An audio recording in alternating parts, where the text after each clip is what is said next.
আসসালামু আলাইকুম। আইটিহাউস 24 এর মাইক্রোসফট অফিস অ্যাপ্লিকেশন কোর্সের আরও একটি লেসনে সকলকে স্বাগত জানাচ্ছি। আমি মোহাম্মদ রবিউল ইসলাম। দর্শক, আপনি ঘরে বসে ফ্রিতেই এই কোর্সটি করতে পারবেন।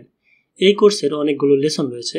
আপনি যদি এই লেসনটি প্রথম দেখে থাকেন তাহলে পেছনের লেসনগুলো আগে দেখে আসুন, আর সবগুলো লেসনের লিঙ্কই এই ভিডিও ডেসক্রিপশনেই পেয়ে যাবেন। এই কোর্সের সবগুলো ভিডিও ধারাবাহিকভাবে মনোযোগ সহকারে দেখলে আশা করি আপনি জিরো থেকেই হিরো হয়ে যেতে পারবেন। তাহলে চলুন আর কথা না বাড়িয়ে শুরু করা যাক। ওয়েলকাম ব্যাক বন্ধুরা। আমাদের আজকের লেসনের আলোচ্য বিষয় হলো কম্পিউটার জেনারেশন বা কম্পিউটার প্রজন্ম। তো কম্পিউটারকে কয়েকটি প্রজন্মে ভাগ করা হয়েছে। তার মধ্যে প্রথম হলো প্রাথমিক প্রজন্মের কম্পিউটার। কম্পিউটারের প্রাথমিক প্রজন্ম ছিল 1937 খ্রিস্টাব্দ থেকে 1951 খ্রিস্টাব্দ পর্যন্ত। এই সময়ের কম্পিউটারগুলো এখনকার কম্পিউটারের তুলনায় অনেক পিছিয়ে বা অনেক লো ক্যাটাগরির ছিল।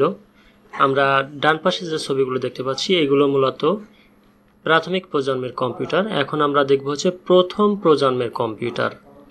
1951 খ্রিস্টাব্দ থেকে 1958 খ্রিস্টাব্দ পর্যন্ত সময়কে কম্পিউটারের প্রথম প্রজন্ম বলা হয়। এই প্রজন্মের কম্পিউটারের মধ্যে ছিল IBM 650, IBM 704, IBM 705, IBM 709, mark 1, mark 2, mark 3 ইত্যাদি। এখন আমরা জানব দ্বিতীয় প্রজন্মের কম্পিউটার সম্পর্কে। 1958 থেকে 1965 খ্রিস্টাব্দ পর্যন্ত সময়কে কম্পিউটারের দ্বিতীয় প্রজন্ম বলা হয়। এই সময়ে কম্পিউটারে ভালভের পরিবর্তে ট্রানজিস্টর ব্যবহার করা হয়, যার ফলে কম্পিউটার আকারে পূর্বের থেকে অনেক ছোট হয়ে যায়। গতিশীলতা ও নির্ভরশীলতা বাড়ে এবং বিদ্যুৎ খরচ ও দাম অনেক কমে যায়। এই যুগের কম্পিউটারের মধ্যে উল্লেখযোগ্য ছিল NCR 300, IBM 162, RCA 310, 501, IBM 1400 এগুলো ছিল উল্লেখযোগ্য। এখন এই যে আমরা ডান পাশে যে ছবিটি দেখতে পাচ্ছি এটা হচ্ছে দ্বিতীয় প্রজন্মের কম্পিউটারের ছবি। আমরা ছবিতে দেখতে পাচ্ছি এগুলো হচ্ছে দ্বিতীয় প্রজন্মের কম্পিউটার। তার মানে বুঝতেই পারছেন এই যুগে একটা কম্পিউটারের পরিধি কতটা বড় ছিল। এখন আমরা জানবো তৃতীয় প্রজন্মের কম্পিউটার সম্পর্কে। 1965 খ্রিস্টাব্দ থেকে 1971 সাল পর্যন্ত সময়কালকেই কম্পিউটারের তৃতীয় প্রজন্ম বলা হয়। 60-এর দশকের মাঝামাঝি সময়ে মনোলিথিক ইন্টিগ্রেটেড সার্কিট বা MIC ব্যবহারের ফলে IBM কম্পিউটারের প্রযুক্তির পরিবর্তন হয়। এই প্রজন্মের কম্পিউটারে IC বা ইন্টিগ্রেটেড সার্কিটের ব্যবহার শুরু হয়, যার ফলে কম্পিউটার পূর্বের তুলনায় আরও ছোট হয়ে যায়। কাজের গতিশীলতা ও নির্ভরশীলতা বাড়ে এবং বিদ্যুৎ খরচ ও দাম পূর্বের তুলনায় আরও অনেক কমে যায়। তৃতীয় প্রজন্মের কম্পিউটারে সর্বপ্রথম টিভির পর্দার মতো মনিটরের ব্যবহার শুরু হয়। অর্থাৎ এই তৃতীয় প্রজন্মের কম্পিউটারেই সর্বপ্রথম, এখন আমরা কম্পিউটার যে রকম টিভির মতো মনিটর ব্যবহার করি, এইটা ব্যবহার শুরু হয় মূলত তৃতীয় প্রজন্মের কম্পিউটার থেকেই। এছাড়া 1971 সালে আমেরিকার ইন্টেল নামক একটি কোম্পানি সর্বপ্রথম ইন্টেল 4004 নামে একটি মাইক্রো প্রসেসর তৈরি করে, যা কম্পিউটারের বৈপ্লবিক উন্নয়ন সাধন করে।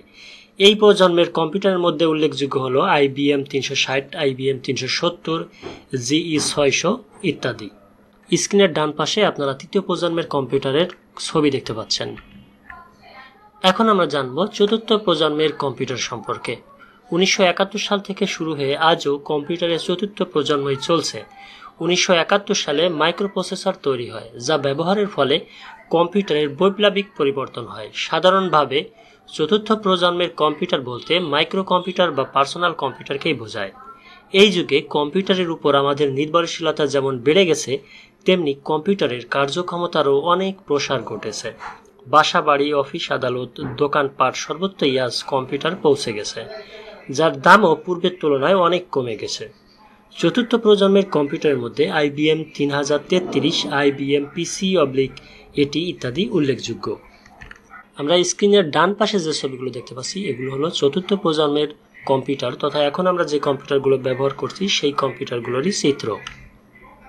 এখন আমরা জানব পঞ্চম বা ভবিষ্যৎ প্রজন্মের কম্পিউটার সম্পর্কে। এটি এখনও আমাদের হাতে এসে পৌঁছায়নি। কম্পিউটার বিজ্ঞানীরা পঞ্চম প্রজন্ম বা ভবিষ্যৎ প্রজন্মের কম্পিউটার তৈরির গবেষণা চালিয়ে যাচ্ছেন। এই প্রজন্মের কম্পিউটারের বৈশিষ্ট্য হবে কৃত্রিম বুদ্ধিমত্তা বা AI। মানব কণ্ঠস্বর অনুধাবনের ক্ষমতা থাকবে। এই কম্পিউটার দিয়ে পৃথিবীতে বসে অন্যান্য গ্রহের অনেক কিছুই হয়তো জানা যাবে। মহাকাশযান নিয়ে চাঁদ, মঙ্গল গ্রহ সহ অন্যান্য গ্রহে যাতায়াত করা যাবে। আজকে যা অকল্পনীয় সেদিন তা এই প্রজন্মের কম্পিউটারে করা যাবে।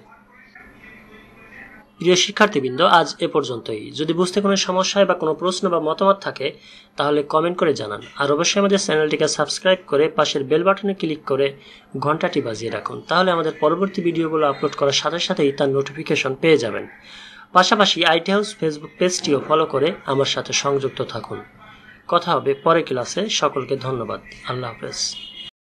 দর্শক, এই ছিল আমাদের আজকের ভিডিওটি যদি ভালো লেগে থাকে তাহলে অবশ্যই লাইক, কমেন্ট এবং শেয়ার করতে ভুলবেন না।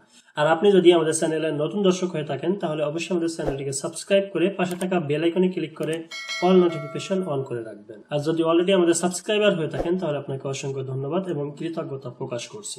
দেখা হবে পরবর্তী ভিডিওতে। সে পর্যন্ত সবাই সুস্থ থাকুন, সুন্দর থাকুন আর আইটি হাউস 24 সাথেই থাকুন। খোদা হাফেজ।